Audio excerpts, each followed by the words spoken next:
Hello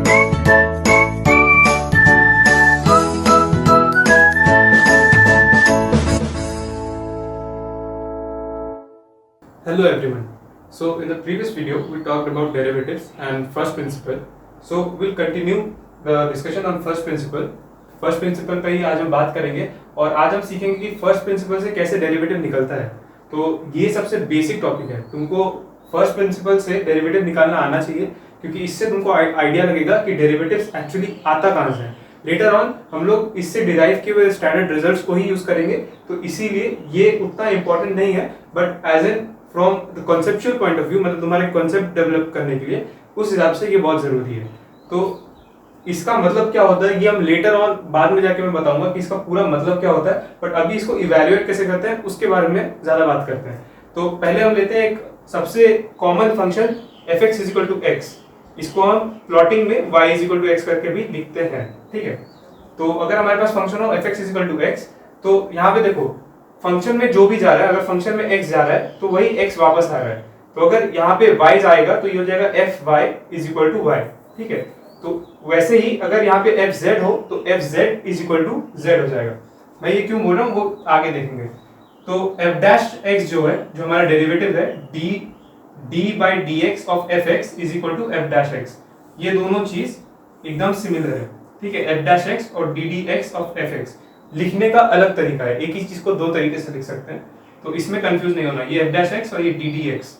So f' derivative of fx = limit h tending to 0 f of x plus h। तो f of x plus h यहाँ पे क्या होगा, x plus h। क्यों?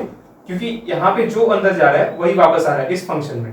तो अगर f के अंदर x डालने से x आ रहा है तो f के अंदर x plus h डालने से तुमको x plus h वापस मिलेगा। इसीलिए f of x plus h = x plus h minus, we have the minus over here, fx में जब x जा रहा है तो वो x रिटर्न करेगा फंक्शन के हिसाब से बाय h। तो ये लिमिट तुम्हारा ये है डेरिवेटिव का। इसको अगर हम इवैल्यूएट करते हैं तो देखो x और x कैंसिल हो जाता है, x plus h minus x, तो x cancel, we have h by h। तो limit h tending to 0 h by h, h और h gets cancelled out, you get 1। so f' of x = 1। so when you have the function fx = x, you get the derivative f' of x = 1। Now we take the quadratic function f(x = x²। इसको तुम y = x² भी लिखते हो when you are plotting it in the Cartesian plane। जब तुम इसे plot करोगे तो इस हिसाब से लिखोगे। अभी हम इसको इस हिसाब से लिख रहे हैं f(x = x²। तो यहाँ पे देखो जब यहाँ पे x डाला जा रहा है तो ये फंक्शन तुमको उसका स्क्वायर करके दे रहा है। तो अगर इसमें तुम f of z डालोगे तो तुम्हें मिलेगा z², f of y डालोगे तो y²। तो यहीं पे अगर x plus h डालोगे तो तुम्हें मिलेगा x plus h का होल स्क्वायर, ठीक है। तो इस फंक्शन का f(x = x² का हमने फंक्शन अभी चेंज कर लिया, ठीक है। तो f(x = x² का डेरिवेटिव अगर हम निकालेंगे फर्स्ट प्रिंसिपल से तो f' of x = limit h tending to 0 f of x plus h। तो f of x plus h तुम्हारा हो जाएगा x plus h whole square। तो you will get x plus h whole square minus f of x minus f of x which is x²। so f of x plus h minus fx by h। तो ये तुम्हारा limit है जिसके evaluation पे तुम्हें मिलेगा your derivative. Now if you expand this you use the quadratic formula. Quadratic formula use करोगे a plus b का होल स्क्वायर, तो ये हो जाएगा a² x² plus 2ab plus 2xh plus b² plus h² minus तुम्हारा जो बाहर में x² था ऑलरेडी। तो ये हुआ तुम्हारा पूरा लिमिट। जब तुम इसको खोलोगे, when you open the brackets, you'll get x² and minus x² will get cancelled, right? So x² and minus x² gets cancelled. You get 2xh plus h²। So limit h tending to 0 2xh plus h² by h। Now see one thing, h is common over here. Here also h is common. Here also h is common. So what you can do is that you can write it like this: take h common, put up brackets, and erase the h. Take the h inside, you'll get 2xh plus h², which is the previous one.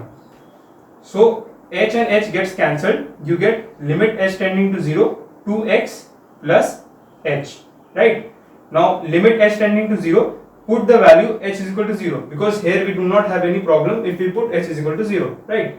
So you'll get 2x and h is 0, so plus 0, so you get 2x। So derivative of quadratic function fx is equal to x square is 2x. Now notice one thing, if you continue doing this, अगर तुम ये करते जाओगे तो तुम्हारा जो fx, अगर तुम्हारा x क्यूब लोगे, x क्यूब लेके देखना, ठीक है, तो what will happen is that x cube will get cancelled out. When you do this process, your fx plus h minus fx, in that thing your x cube will get cancelled out. Here x is getting cancelled out, here x squared is getting cancelled out. When you do this, your x cube will get cancelled out. So what you will get is that your x cube will get cancelled out and you will get the derivative to be f dash x is equal to 3x squared. Okay, so this will be your derivative when your function is fx is equal to x cube. So now notice one thing, when fx is equal to x, then f dash x is equal to 1. When fx is equal to x squared, f dash x is equal to 2x. When fx is equal to x cube, f dash x is equal to 3x squared. So if you continue doing this, अगर तुम यही करते जाओगे तो तुमको एक point में एक पैटर्न मिलेगा. पैटर्न क्या है? देखो, जो ऊपर का पावर है, the power that is upwards comes as a coefficient, वो नीचे आ जा रहा है. देखो x क्यूब था तो 3 यहाँ पे आ गया, और this power is getting reduced by 1, so it is getting, here it was 3, it is getting 2. Over here देखो ये वाला कोफिशिएंट नीचे आ जा रहा है और ये -1 हो जा रहा है, तो 2x 2 minus 1, this is 3x 3 minus 1, which is 2. So you will get, if fx is equal to x powered n, then f dash of x is equal to nx n minus 1, nx x raised to the power n minus 1. You get this, and this is a very important result. So this means for any general n, for any n, you can get the derivative as this. You can do this by first principle also. So for that you will have to use binomial theorem. If you don't know binomial theorem, leave it. If you know binomial theorem, then evaluate this limit. You will get n x to the power n minus 1 for sure. So continuing the topic that we have been doing, we did the polynomial part. Now we will come to trigonometry. अब हम लोग trigonometry पे बात करेंगे. Trigonometry में भी अभी हम लोग साइन फंक्शन का डेरिवेटिव निकालने की कोशिश करते हैं, ठीक है. Let us try to find the derivative of sine function. So let fx is equal to sin x, this be our function, because एक फंक्शन होना चाहिए जिसको डिफरेंशिएट करें. हमने बोला साइन फंक्शन को डिफरेंशिएट करेंगे तो fx को sin x मान लेना है, ठीक है. तो अब हमको क्या निकालना है, f dash x या फिर ddx of fx, दोनों में से एक, दोनों एक ही चीज है, ठीक है. तो इससे पहले कि हम लोग ये पूरा इसका डेरिवेटिव बाय फर्स्ट प्रिंसिपल निकाले, हम लोग कुछ फॉर्मूलाज को देख लेते हैं जिनकी जरूरत इस पूरे डेरिवेशन में पड़ेगी, ठीक है. एक तो है sine two angle formula, sine of x plus y. If you don't know then it is given by sine of x cos of y plus cos of x sin of y. So these two angles distribute, sine distributes like this. Like sine does not distribute, but if you want to open the brackets, then you have to open the brackets like this. Now if the second formula is a limit one, I have not gone into limits, I have not taught limits, मैंने अब तक limits पढ़ाया नहीं है, but just remember कि this evaluation, अगर ये limit तुम्हारे पास कभी भी आए, इस फॉर्म का कोई भी लिमिट आए तो हमेशा 0 होगा. Limit x tending to 0 cos of x minus 1 by x. तो इस लिमिट को अगर हम लोग इवैल्यूएट करेंगे तो ये 0 आएगा. इस पे बाद में डिस्कस करेंगे कि ये कैसे आता है. और एक जो हमारे लिए इंपॉर्टेंट है वो है थर्ड नंबर का फॉर्मूला, वो है limit x tending to 0 sin x by x whole by x is equal to 1. तो अगर x 0 पे टेंड करे तो ये जो एक्सप्रेशन है sin x by x ये 1 पे चला जाता है. तो let us find the derivative of sin x by first principle. So f dash x by first principle we know that it is given by limit h tending to 0 f of x plus h minus f of x by h. So here our function is sin x.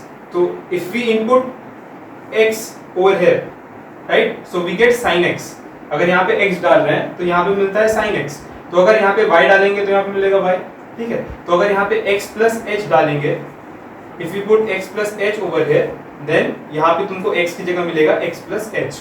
इसीलिए f of x plus h you are getting sin of x plus h, and minus of fx is sin x itself, क्योंकि हमारा function fx जो है वो sin x है. तो f of limit h tending to 0 f of x plus h minus fx by h is limit h tending to 0 sin of x plus h minus sin x by h. Now we open this. How do we open this? We use this formula, sin of x plus y. So I've used this formula and this expression comes over here, right? So ये पूरा ऐसे open होगा. Open होने के बाद minus sine x ऐसे ही रहेगा by H. You can check this out, right? If this is fitting over here or not. It is right. So you can check it out. Then we come over here. What we do is that we take the sin x and sin x terms common out. हम लोग bracket के अंदर से ये निकाल दे रहे हैं. cos x sin x को बाहर निकाल रहे हैं और sin x को अंदर लेके आ रहे हैं माइनस sin x को. तो हमारे पास होगा sin x cos h ये वाला term minus sin x plus cos x sin h. तो इसको हम लोग बाहर ले जा रहे हैं. ठीक है, बस रीअरेंजमेंट है. It is nothing else but rearrangement. Now limit h tending to 0 we break the limits over the plus sine. Plus sine में हम लोग लिमिट को ब्रेक कर सकते हैं. h को दोनों तरफ लेके जाके हम लोग ब्रेक कर देंगे. कैसे? sin x cos, अब यहाँ से देखो sin x को हमने कॉमन ले लिया. ठीक है, sin x को कॉमन लेंगे तो बचेगा cos h minus 1. so cos h minus 1 divided by h. so limit h tending to 0 sin x cos h minus 1 by h plus यहाँ पे जब लिमिट आएगा तो होगा limit h tending to 0 cos x sin h और ये वाला h divided by h.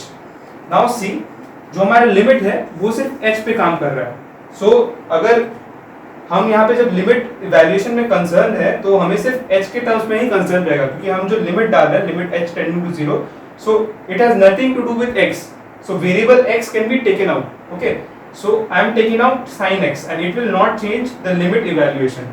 That is why I can take out sin x because the limit totally depends on h and sin x has no term of h. Okay, so I take sin x common out. So when I take sin x common out, so it will be sin x into limit h tending to 0 cos of h minus 1 by h. Here also you can take cos x out. So when you take cos x out, you get limit h tending to 0 sin h by h. So I have made a box over here. Why? Because these two are the formulas that I have written about. So this one evaluates out to be 0 and this limit evaluates out to be 1. So you get sin x into 0 plus cos x into 1. So your final result comes out to be cos x. तो इसका मतलब क्या हुआ कि sin x का जो derivative होता है वो cosine of x होता है. So if fx is equal to sin x, then ddx of fx, which is equivalently f dash of x, so ddx of fx is equal to f dash of x is equal to cos x. So this is our derivative of sine function.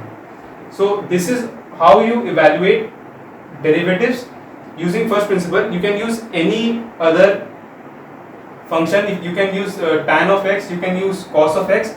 What will change? क्या change होगा कि तुम्हारा जो limit evaluate कर रहे हो तुम, उसके लिए फॉर्मूला जो यूज हो रहा है वो चेंज होगा. तो you have to use different formulas. You have to know how to evaluate trigonometric limits. तो तुमको इसका नॉलेज होना चाहिए. ऐसे फॉर्मूलाज कितने हैं और क्या क्या किस टाइम पे यूज करना है, बस उसका नॉलेज होना चाहिए. तुम किसी भी फंक्शन का डेरिवेटिव निकाल लोगे, tan x का निकाल लोगे, cos x का निकाल लोगे, sec x का निकाल लोगे. बस तुमको ये प्रोसेस फॉलो करना है तुमको, और तुमको इसका नॉलेज होना चाहिए. So that is all for this lesson. This is how you evaluate derivatives using first principle. Now the first principle part is over. We will go into next topics. Thank you.